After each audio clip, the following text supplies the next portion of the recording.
أعوذ بسواك عند حلول الحادث العابرين يا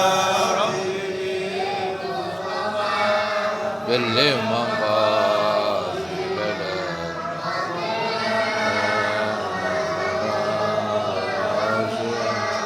ولا يديك رسول الله جاءك إذ الجليل تجلى باسم منتقم يا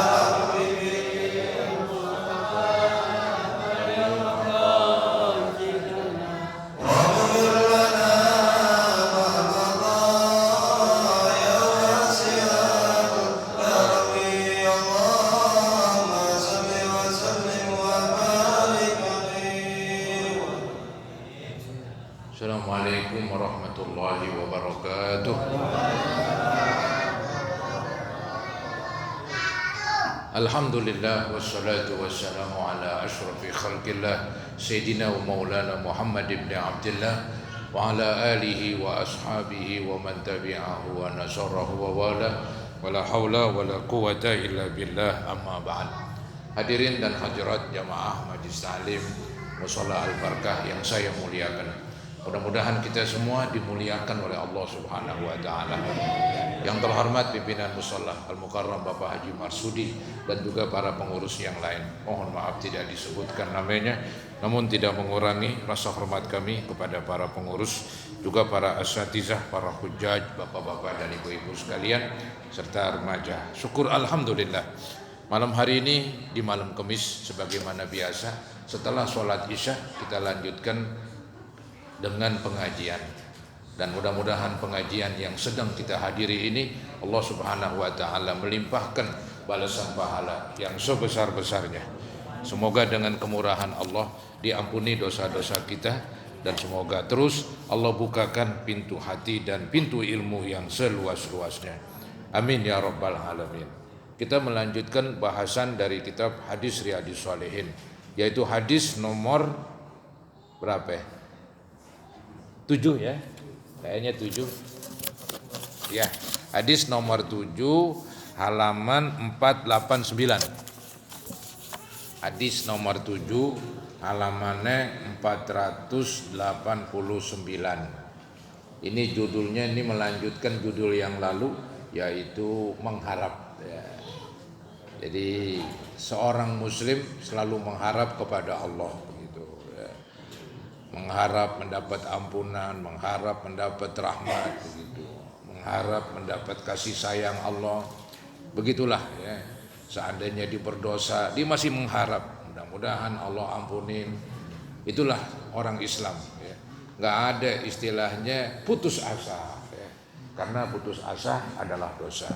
Baik saudara-saudara, di hadis nomor 7 halaman 489. Wa an Umar bin Al-Khattab radhiyallahu an qala qadima Rasulullah sallallahu alaihi wasallam bisabyin fa idzam ra'atun minas sabi tas'a id wajadat sabiyan fis sabi akhazathu fa alzaqathu bi batniha fa arda'athu fa qala Rasulullah sallallahu alaihi wasallam atarawna hadhil mar'ata tarihatan waladaha finnar qulna la wallahi faqala lallahu arhamu biibadihi min hadhihi biwaladiha muttafaqun alaih.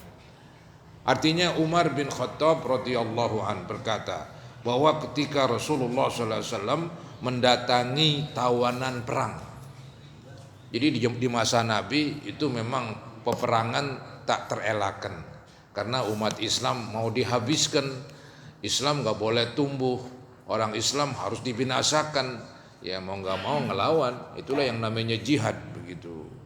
Maka terjadi perang, ada perang Badar, ada perang Uhud, ada perang Khandaq ya, dan macam-macam lagi perang ya. Nah ini ketika perang pasti ada yang tertawan. Nah di sini di dalam agama Islam tawanan perang pun ya mereka ya ditawan lah. Nanti tinggal mengikuti keputusan pemimpin. Apakah boleh ditebus apakah mesti dihukum atau bagaimana ya. Biasanya tuh tawanan-tawanan perang di masa Islam zaman dulu dijadiin budak ya. Jadi budak itu berkembang karena ada peperangan, pihak yang ditawan harus mau jadi budak. Itu memang udah peraturan. Sebelum Islam juga memang udah begitu ya. Nah ini di zaman Nabi Muhammad SAW ya, beliau mendatangi tawanan perang. Tiba-tiba ada seorang wanita berlari. Tahu-tahu ada seorang perempuan lari-lari begitu. Lari-lari di tengah-tengah tawanan. Mau ngapain? Mau cari anaknya. Ya, mungkin terpisah dari anaknya. Ini perempuan termasuk tawanan. Ya, di dalam kerumunan tawanan ini perempuan mencari-cari anaknya nih.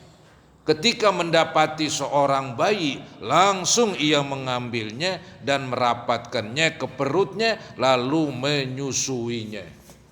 Saking dia mencari-cari bayinya, ada bayi siapapun ya, diambil, dipeluk, kemudian ditetein. Hampir begitu ya, karena dia sangat sayang dengan bayinya. Bayinya itu terpisah dari dia. Jadi setiap ada bayi ya begitulah timbul rasa sayangnya ya. Jadi bayi yang didapatkan, misalnya bayi yang ditemui, dipeluknya dan ditetein. Ini dikatakan ketika mendapati seorang bayi, langsung ia mengambilnya dan merapatkannya ke perutnya lalu menyusuinya. Rasulullah SAW bersabda, ketika Nabi lihat ini perempuan begitu sayangnya ame bayi-bayi ya, maka Nabi berkomentar. Nabi bersabda ini. Apa kata Nabi? Nabi bicara dengan sahabatnya. Tahukah kalian bahwa wanita itu sedang melemparkan anaknya ke neraka? Ini saudara-saudara terjemah yang kurang pas ini. Dia menerjemahkan kalimat yang berbunyi atarawna hadhil mar'ata tarihatan waladaha pinnar. Artinya, bagaimana pendapat engkau wahai para sahabatku? Apakah ini perempuan akan melemparkan bayinya ke dalam api atau tidak? Begitu. Nabi bertanya, itu perempuan begitu hebat, setiap ada bayi dipeluk, kemudian ditetein begitu. Nah Nabi bertanya sama sahabatnya, wahai sahabat, lihat tuh perempuan yang begitu kira-kira tuh kalau punya bayi, apakah bayinya dilemparin ke dalam api? Nggak mesti api neraka, ini ngomong di dunia, cuman di sini diartiin api neraka. Ini ada kesalahan saudara-saudara ya. Coba lihat tuh, artinya begini, tahukah kalian bahwa wanita itu sedang melemparkan anaknya ke neraka? Nggak pas ini. Jadi bolehlah kita bilang, tahukah kalian apakah wanita itu akan melemparkan anaknya ke dalam api? Entah itu api tabunan kayak, kenal tabunan? Iya, nggak mesti api neraka ya nanti di akhirat. Maksudnya nih, ada seorang ibu pasti sayang kepada bayinya. Yang jadi pertanyaan, apakah seorang ibu akan melemparkan bayinya ke dalam api tabunan? Pasti jawabannya enggak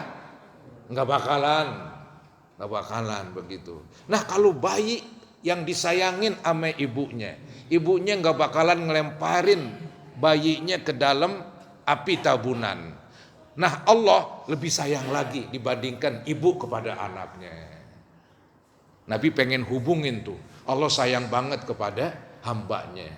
Lebih sayang seorang ibu kepada bayinya. Begitu sih omongannya. Cuman nih bahasanya ya agak panjang begitu. Jadi maksudnya Nabi ingin menjelaskan kepada sahabatnya bahwa Allah itu sebetulnya sayang kepada hambanya. Cuman kadang-kadang hambanya nggak tahu diri, disayangin malah ngelawan, Sayangnya Allah lebih sayang dibandingkan seorang ibu terhadap bayinya. Seorang ibu nggak bakalan pengen masukin anaknya, bayinya ke dalam api tabunan, nggak mungkin begitu, karena sayangnya begitu. Kayak tadi tuh dibuktikan, ada perempuan setiap ada bayi dipeluk, disusuin begitu, ada bayi lagi begitu. menggambarkan dia sayang banget kepada bayinya yang hilang begitu. Nih coba kita lanjutkan. Kami katakan, nah ini jawaban para sahabat ketika ditanya, wahai sahabat, pendapat engkau bagaimana? Ya, bahwa perempuan itu apakah melemparkan anaknya ke api tabunan? Nah, kami katakan tidak, demi Allah. Artinya demi Allah nggak bakalan dah perempuan mau melemparkan bayinya ke dalam api tabunan begitu. Nah, beliau bersabda, Nabi mau masuk nih omongannya ini. Begitulah Nabi ketika berbicara. Beliau memberi tamsil, perumpamaan ya tentang sayangnya Allah itu. Nih dikatakan beliau bersabda, Allah lebih sayang kepada hambanya daripada wanita itu terhadap anaknya. Seorang ibu sayang banget sama anaknya, tapi masih kalah dong dengan sayangnya Allah kepada hambanya. Maka tuh Allah saking sayangnya kepada hambanya, Allah utus para rasul supaya dia lempeng tuh manusia, jangan ngikutin hawa nafsu. Allah kirimin agama dibawa oleh para rasul. Yang terakhir rasul namanya Muhammad SAW, membawa agama Islam. Lengkap ada kitabnya Al-Quran, sampai juga ada sabda-sabda Nabi. Maka ini semua adalah ajaran Allah yang perlu kita ikutin. Itu menunjukkan Allah sayang kepada kita. Kalau Allah nggak sayang, dia masih bodohin dah begitu, mau nyebur ke, mau ngapa ke begitu ya. Jadi kadang-kadang kan pikiran orang lain lagi. Oh agama menyusahkan, oh agama racun, begitu dibilang. Padahal tuh agama ngajak orang bener. Nggak ada agama ngajakin nggak bener. Ya, agama tuh ngajakin bener. Ketika dibenar di dunianya hidupnya tenang. Mati dan meninggal dunia, masuk ke surga Allah Subhanahu wa taala. Lebih tenang lagi. Ya, lebih tenang lagi. Lagi nih Allah kan ngasih kita banyak banget. Ya, enggak kehitung nikmat yang Allah berikan kepada kita. Itu sayangnya Allah tuh. Enggak didiamkan kita kelaparan begitu. Tidak, Allah berikan rezeki sehingga kita bisa hidup. Anda bisa membedakan itu. Seandainya ada orang ya, ngasih kita tiap hari duit, ngasih kita pakaian, ngasih kita makanan, setahun aja dikasih kita begitu, kita hormat banget kali sama dia, kita ingat banget kali sama dia. Nah kalau dia cuma ngasih setahun, kalau Allah sepanjang kamu hidup di dunia diberikan sama Allah tuh rezeki, berarti Allah sayang sama kita. Lebih sayang, Allah lebih sayang lagi.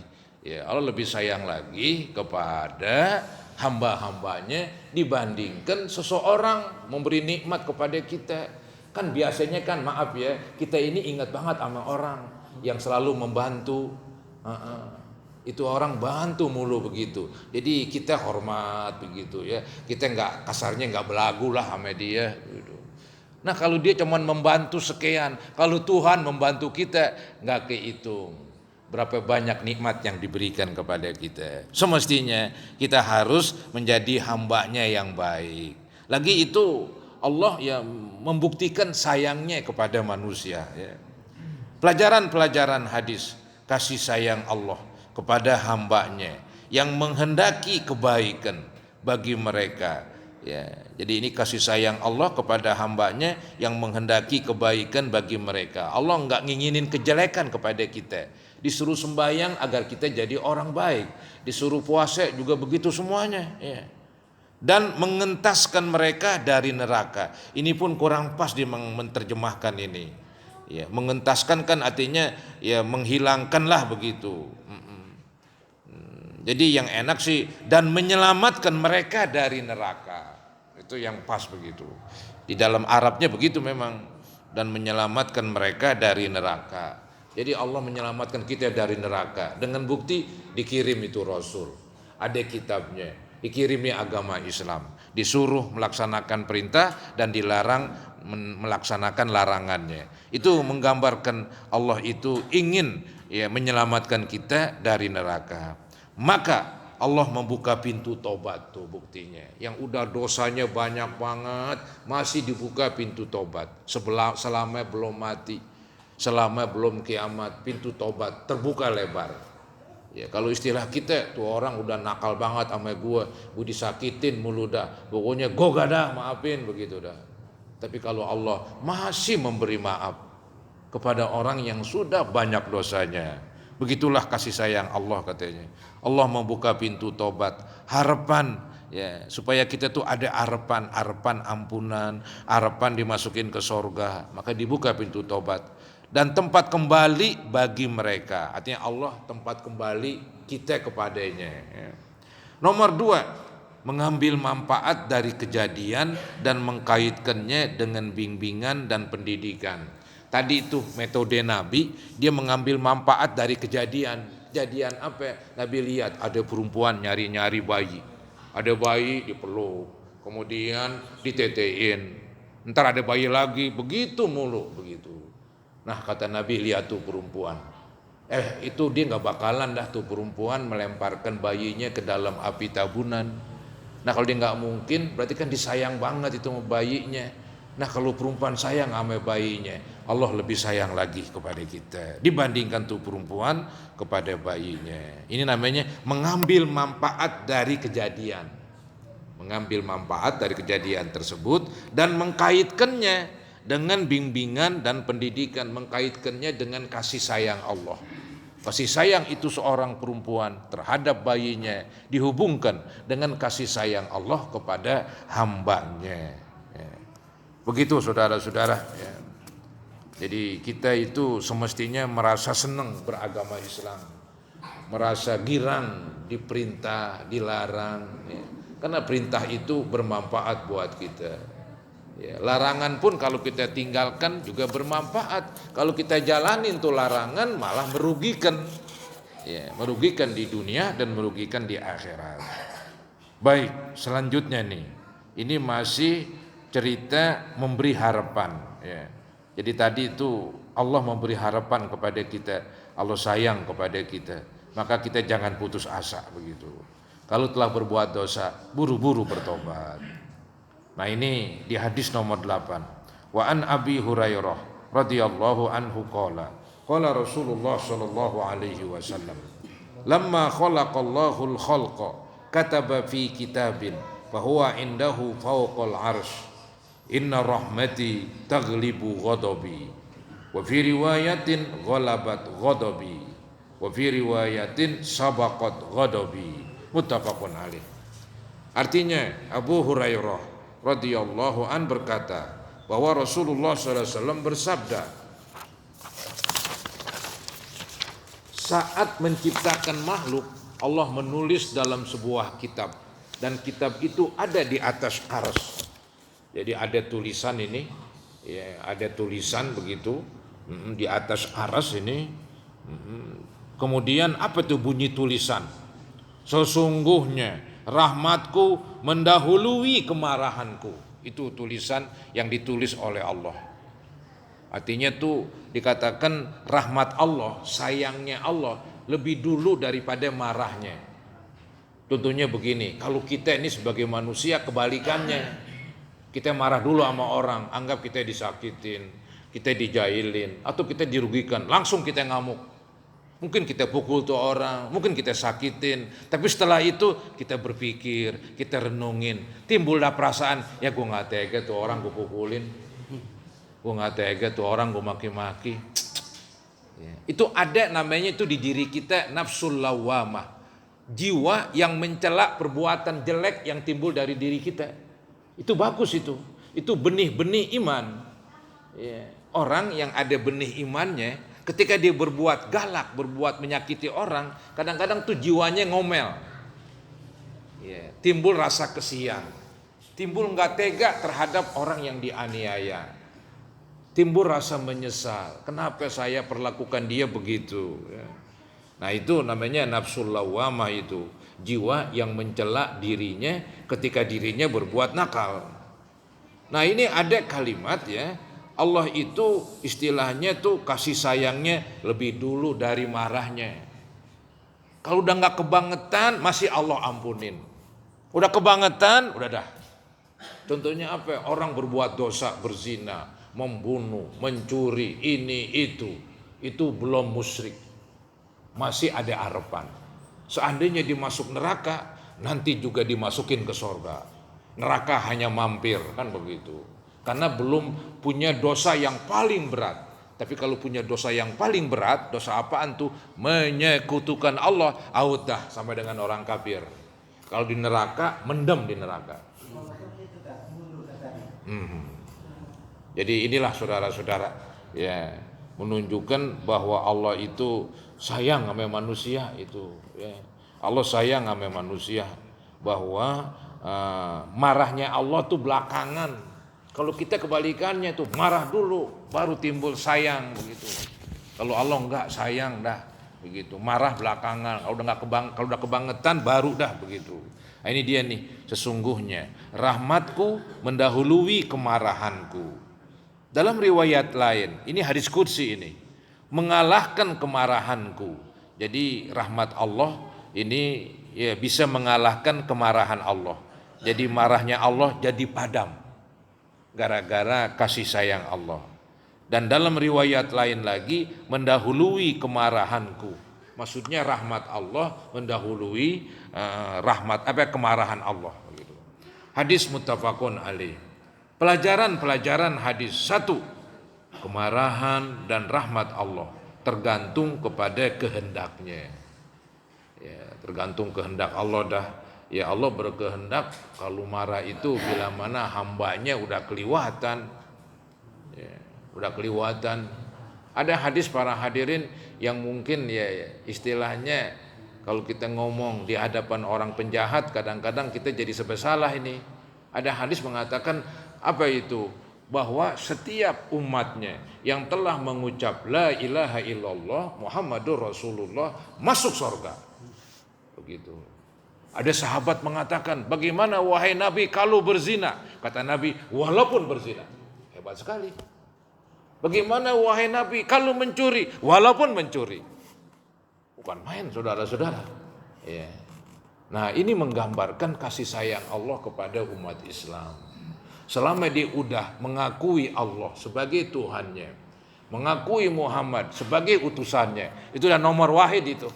Itu paling keren. Ya. Itu namanya kunci sorga. Maka ada hadis la ilaha illallah miftahul jannah. Kalau orang sudah mengucap 2 kalimat syahadat, dia udah pegang kunci sorga. Ntar buka sorganya sendirian udah.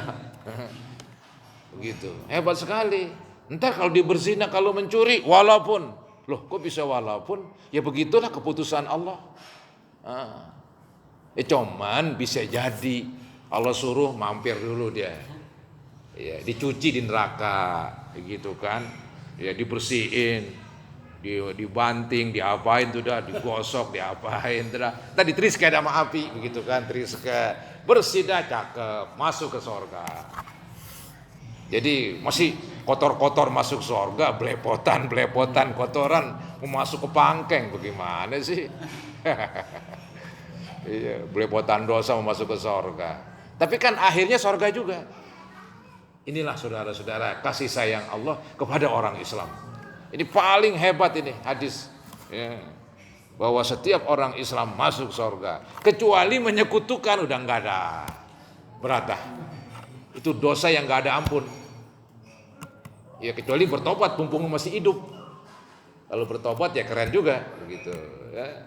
Kalau dia nggak tobat mati. Membawa kemusyrikan udah ada berat. Tapi kalau dia mencuri, berzina, mati belum bertobat, masih orang Islam. Masih ada harapan. Walaupun ya dicuci dulu di neraka. Begitu. Jadi kemarahan dan rahmat Allah tergantung kepada kehendaknya. Kehendaknya untuk memberi pahala bagi yang taat. Ya, Allah memberikan pahala bagi yang taat. Dan keuntungan bagi hamba dinamakan ridho. Ya. Keuntungan bagi hamba dinamakan ridho dan rahmatnya. Saya ulangin, kehendaknya untuk memberi pahala bagi yang taat dan keuntungan bagi hamba dinamakan ridho dan rahmatnya. Jadi pahala itu merupakan keredoan Allah. Pahala itu merupakan rahmat Allah. Sedangkan kehendaknya untuk menghukum pelaku kemaksiatan dan menghukum mereka dinamakan murkanya. Jadi kesimpulannya itu pahala, ampunan, sorga itu rahmat Allah.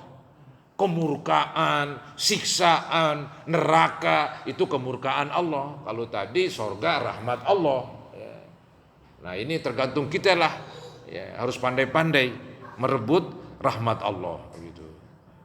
Yang penting jangan sampai jadi orang musyrik, itu yang paling berat. Nomor 2, yang dimaksud dengan keterdahuluan dan dominasi adalah banyaknya rahmat dan kelengkapannya. Maksudnya begini, tadi kan dibilang rahmat Allah mendahului murkanya. Ya, rahmat Allah mendahului murkanya. Sayang Allah lebih dulu daripada marahnya Allah.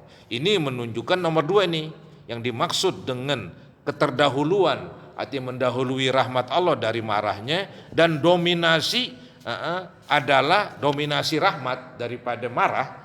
Begitu adalah banyaknya rahmat dan kelengkapannya. Ini menunjukkan rahmat Allah banyak banget. Begitu. Jadi kasih sayang Allah mendahului dari marahnya. Berarti ini rahmat Allah ini banyak sekali. Ya, rahmat Allah lebih banyak daripada marahnya. Sehingga kasih sayangnya lebih dulu daripada murkanya. Ini menunjukkan bahwa Allah itu begitu sayang kepada hambanya. Maka manusia harus mengerti hal ini, ya, supaya dia kalau emang udah pernah berbuat dosa, dia bertobat, dia kembali. Gitu. Nomor 3 kesimpulannya nih, di antara indikasi banyaknya rahmat Allah adalah melimpahnya rezeki bagi orang yang taat dan pelaku maksiat.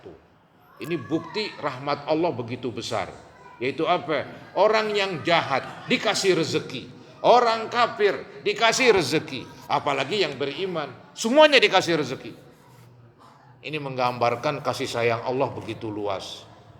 Di dunia emang, di dunia tuh orang kafir dikasih rezeki, jangan-jangan rezekinya lebih banyak. Jangan-jangan rezeki orang kafir lebih banyak daripada rezeki orang Islam. Itulah katanya kasih sayang Allah di dunia. Ya, semuanya dikasih.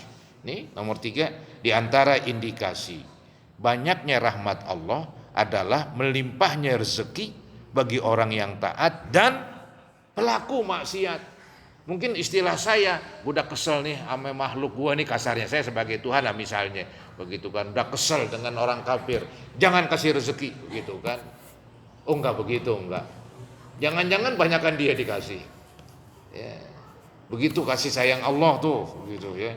Di antara indikasi banyaknya rahmat Allah adalah melimpahnya rezeki bagi orang yang taat dan pelaku maksiat.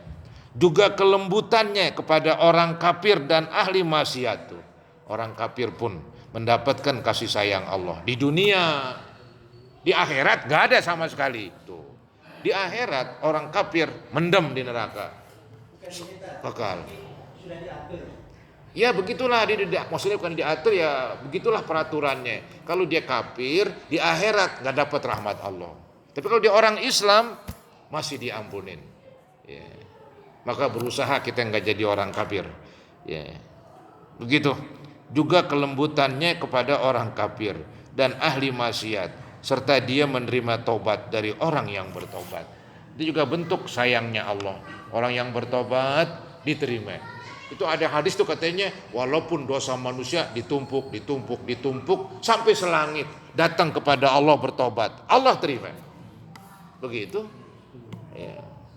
Kalau kita kan, gue nggak maafin, udah kebangetan kan begitu. Ya, ngamuk dah kita dah. Ya. Tapi kalau Allah enggak lah. Ya. Begitu. Selama dia belum mati, pintu tobat terbuka. Kalau masalah tobat, dosa apapun diampunin tuh. Mau dosa menyekutukan, mau dosa ini, mau dosa itu. Cuman syarat tobat, pertama berhenti dari kenakalan. Kedua nyesel banget dulu gua berzina mulu begitu. Yang ketiga niat nggak balik lagi. Dah selesai. Cuman yang repot kalau dosa sama orang. Ya, kalau orang itu kita sakitin ya kita minta maaf sama dia, tambah lagi jadi 4. Ya. Kalau orang itu kita ambil duitnya ya, kalau tobatnya bagaimana? Balikin, pulangin, tuh begitu.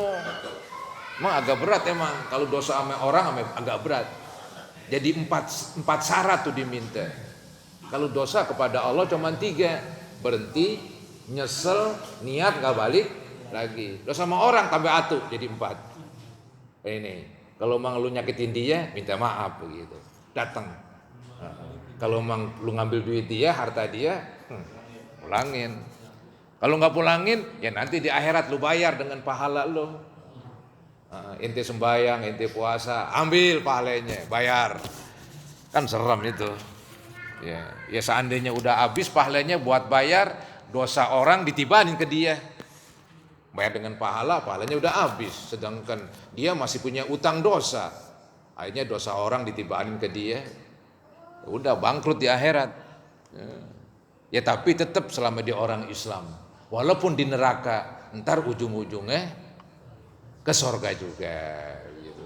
Cuman berat dah namanya mampir di neraka ya, kecuali mampir di apa itu restoran kali yang lauknya semeja, lauknya semeja, lauknya semeja ya. Baik saudara-saudara, jadi nanti kita akan dipanjang ini ya, nanti kita akan baca lagi hadis nomor 9 sampai nomor 10 dah sekali lagi nih ya.